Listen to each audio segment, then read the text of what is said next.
In this video, we are going to chat about homeschooling on a budget.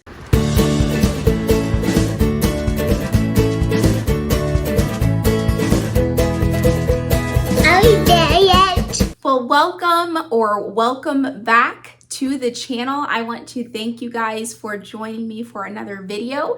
In this video, we're going to talk about something that has really been on my mind lately, which is homeschooling on a budget as I prepare for a new season of homeschooling the kids and looking at curriculum and kind of laying out what we're going to do for the year. I've come to realize that our budget for homeschooling and the amount we're going to be spending on curriculum is increasing significantly. I think one of the biggest myths about homeschooling is that you have to have a lot of money or be wealthy in order to homeschool. And people often think this too about moms that choose to stay at home, that they must be wealthy, they must be privileged to be able to stay at home with their kids or homeschool their kids. And the truth of it is a lot of times families choose that option knowing the sacrifices they're going to have to make, just because maybe they're going from a 2-income family down to a 1-income family, or your kids were at school all day and now they're home all day. There are a lot of sacrifices that come along with making the decision to homeschool. Sometimes when you tell people you homeschool, they think that, I've said this before, you love to spend like all of your time with your kids and you have all this, free time and all this money. And the reality of it is that's just not true for a lot of us. I'd love to tell you that when I felt like I should stay at home and homeschool, that I jumped on that opportunity and, I was all for it. But to be honest with you, I was so fearful of staying at home and having one income and homeschooling the kids that I maintained a part-time job. And I think that's another myth, is that homeschooling parents don't work. There are a lot of homeschooling parents that either work part or full-time and they still manage a homeschool schedule. It is very doable. Into this and we start to talk about homeschooling on a budget, there are a lot of free and cheap options that include curriculum, and some don't even include curriculum. Really, a formal curriculum that you find online that a school may use, or a lot of them are focused on homeschoolers, it is wonderful, but it isn't necessary. I'm going to share some of the things that I found that are very budget friendly, either free or cheap. And if you found anything that is not in this video, please feel free to share it in the comments. I think that's the greatest thing about our community of homeschoolers, is just sharing the information we find with each other to help us grow in our own homeschooling journey. The first thing that is very affordable when it comes to homeschooling is creating your own curriculum.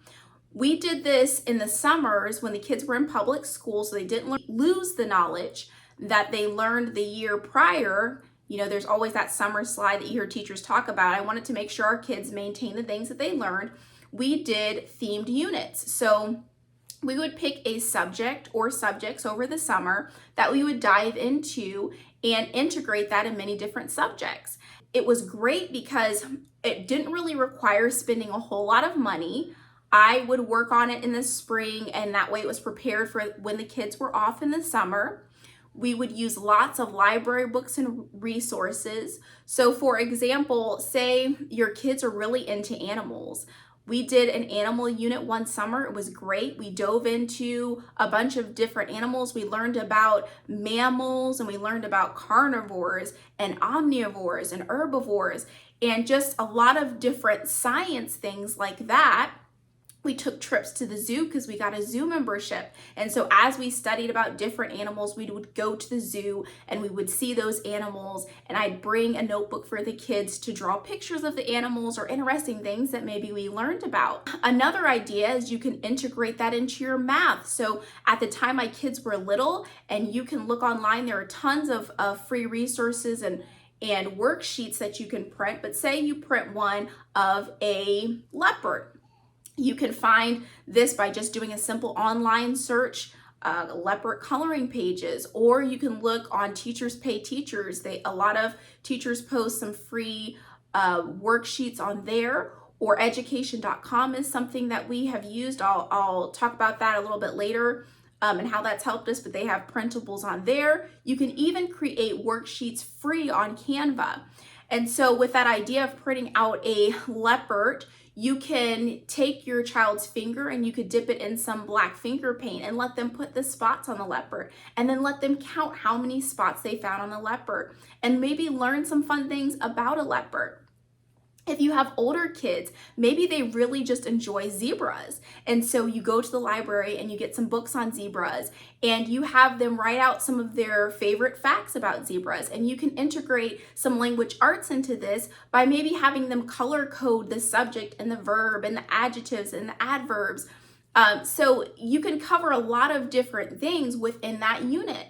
And it's not a curriculum that you have to spend hundreds of dollars on. Literally, you just need a library card, and you can look up some free printables and really just bring learning alive without spending a lot of money. Now, I will be honest with you, I absolutely loved creating the unit studies when our kids were in school. That was one of the things I really enjoyed doing. Sometimes I would do it over winter break, but sometimes I would do it most of the times it was in the springtime when they were in school. But nowadays that the kids are home and we're homeschooling, I just do not have time to do unit studies, even though I think they're so fun.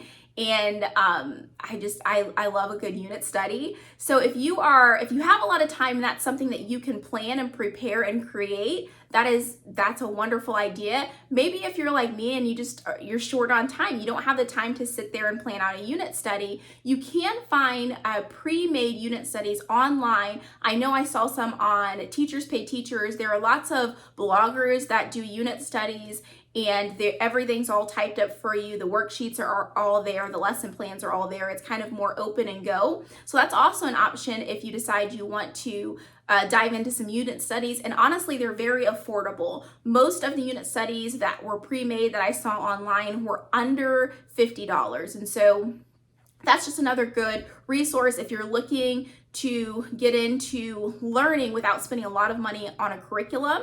I think unit studies are really great too when your kids are transitioning from public school to homeschooling, because they're still learning, but it's a looser type learning, and it gives you kind of a chance to kind of see how your child learns, and then also just find your own flow in homeschooling and find what's going to work for you moving forward before you jump into something rigorous, like picking a full-blown curriculum and trying to do all the subjects, which can be very overwhelming, especially when you're getting started. So I found a lot of good online resources, and we are a tech family. My husband works in the tech industry, and so we have had iPads and computers be a part of our everyday life. To be quite transparent with you, I am not a big technology person. I do have the kids take breaks from technology because I enjoy days where we're technology free, but my kids do enjoy a good computer game. And so one of the first online resources that we took advantage of was education.com, like what I talked about a little bit earlier in the video. And so education.com, they have a ton of printable worksheets on there. Right now, I am using education.com to supplement the good and the beautiful science units, because their new units are aimed towards grades 3, I think it's 3 through 6. I may have messed that up. It may be 3 through 8. Actually, I think it is 3 through 8 because they have the 7th and 8th grade extension. So it is grades 3 through 8. And those are targeted for. I do have a preschooler and first grader, and we do family units. So I use education.com to supplement some of those lessons with worksheets that are more age appropriate for my younger ones. In addition to those wonderful printable worksheets, they have computer games on there, and they focus on math, language arts, and typing. Another good free resource for online learning is Khan Academy. They have a ton of different learning resources, and it's completely free of charge. We haven't really used this one a whole lot in recent years. We used it a few years ago, and my kids really enjoyed it, but it's not something that we use regularly anymore. But it's definitely worth checking out. I will link all these below in the description so that you can explore them. One that my kids really enjoy playing, and they started playing this when they were in school, is ABC Ya. It's free, and they have tons of learning games. My kids love playing on there when they have free learning time. And then the last free online resource that I found is Easy Peasy. It is an all-in-one homeschooling website that has full curriculum for multiple grades. Now, I will say I have not personally used this one. It is recommended and a lot of people seem to really enjoy it. I looked into it and we transitioned into homeschooling after a year of virtual learning, which was just not a great experience. And so my kids' one request was that we would not do any online schooling. And so after looking at Easy Peasy, I realized it just would not be a great fit for our family at this time, but in the future, it's definitely something that I would look into because it is great and it is a wonderful free resource. Now, if you are like me, where you don't want your kids maybe to be online all the time and you want to limit their screen time, let's get into some free resources that are off screen and more worksheets and working one-on-one versus at the computer. The very first one that I would like to share with you is The Good and the Beautiful. We use that for all of our core curriculum.